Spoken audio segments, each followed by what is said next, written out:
গত বৃহস্পতিবার গোয়ালপাড়ার পাইকানে পুলিশ বনকর্মীর উপর চলা আক্রমণের ঘটনায় 11 জনকে আটক।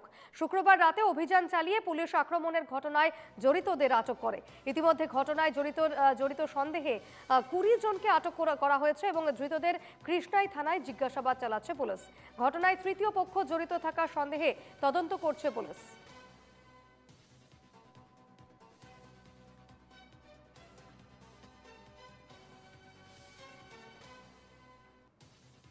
গত বৃহস্পতিবার গোয়ালপাড়ার পাইকানে পুলিশ বনকর্মীর উপর যেভাবে আক্রমণের ঘটনা ঘটেছিল, সেই আক্রমণের ঘটনায় ইতিমধ্যেই 11 জনকে আটক করেছে পুলিশ। শুক্রবার রাতে অর্থাৎ গতকাল রাতে অভিযান চালিয়ে ওই আক্রমণের ঘটনার সঙ্গে জড়িতদের আটক করে পুলিশ।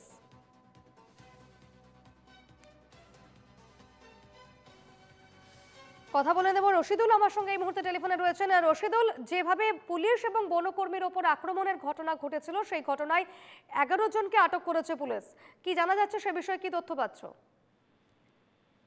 দীপর্ণা, এখন পর্যন্ত কিন্তু 20 জনকে আটক করা হয়েছে। গতকাল আটক করা হয়েছে 9 জনকে এবং আজ রাত পুলিশে অভিযান চালিয়ে আবারও 11 জনকে আটক করেছে এবং পুলিশে তিনাদেরকে পুছতাছ চালিয়ে যাচ্ছে। হয়তো এই 21 জনের ভিতরে কিছু লোক ছেড়ে দিতে পারে। পুলিশ অধিকারীরা যেহেতু তাদেরকে সুদাপ্রদা চালিয়ে যাচ্ছে, কিন্তু ওই জায়গার পরিবেশ কিন্তু আজ শান্ত।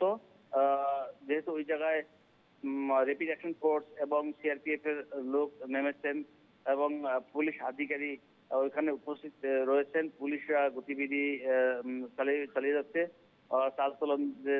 ওনাদের চালচলন চালিয়ে যাচ্ছে এবং ওই জায়গায় যাতে কোনো পরিস্থিতির বিঘ্নিত না হয় তার যে ব্যবস্থা, সেই ব্যবস্থা কিন্তু নিয়েছে।